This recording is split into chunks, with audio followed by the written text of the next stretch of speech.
Tonight, a solution that may change everything and save lives. This is an ankle monitor, or an electronic monitoring unit, an EMU. When the parole board releases a prisoner, they can give them one of these to keep track of their whereabouts. And with smartphones that can track your every move, you might think that if someone cut one of those off or went somewhere they shouldn't go, law enforcement would be alerted immediately. I found, at least at the state level, that is not true. And we've seen that it has had tragic consequences.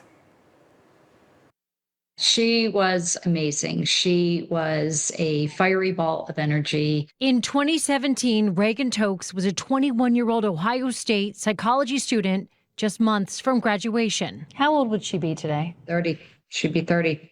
I should know that because she was almost 22 when we lost her. In February of 2017, Brian Goldsby kidnapped, robbed, and raped Reagan, then forced her to walk naked into a field where he shot her twice in the head, killing her. Sorry, give me a second. Sure. It's been a while since I've done one of these. And through the grief and the pain, her mother, Lisa Tokes, has been fighting for change. It's devastating and tragic. And the worst part about it is it didn't need to be. At the time of Reagan's murder, the parole board had Goldsby on an ankle monitor or electronic monitoring unit.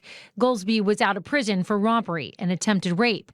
That anklet is supposed to track a parolee's movements and notify a probation officer if he removes it or leaves a defined area. He's released into society with an ankle monitor program that is ineffective and not monitored in real time. And that's really the frustrating part of all of this is the criminals know that they might have this device on.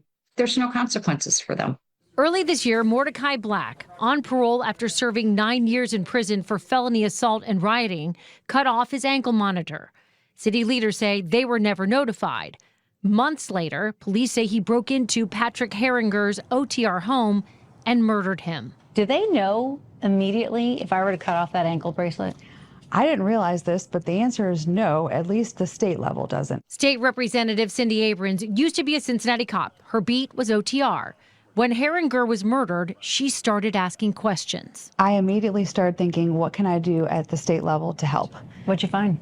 I found that the Adult Parole Authority doesn't have any policy to notify local law enforcement. If we can get text messages from everybody in the whole world, that parole officer should receive a text message that, inmate Smith cut that ankle monitor off. When we talk about the fact that the EMUs are not in real time, when you found that out, what goes through your head when you learn that kind of a fact? The reaction was, to put it so basically, you've got to be kidding me.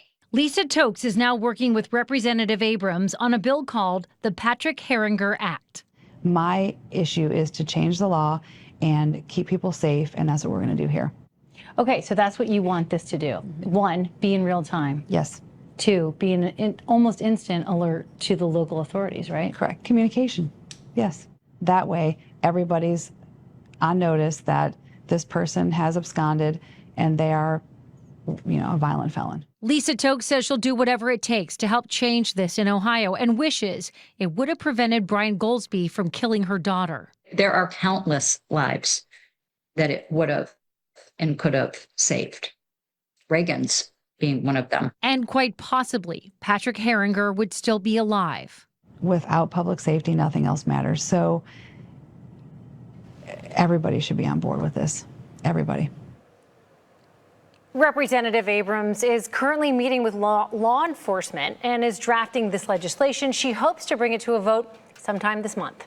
So Lisa Tokes plans to be there to testify, and Abrams tells me Patrick Heringer's widow, Sarah, will testify as well. But we've been here before. 2 years ago, a similar bill made it through the House, died in the Senate. At issue, cost. So what would it cost to upgrade the ankle monitors to be in real time?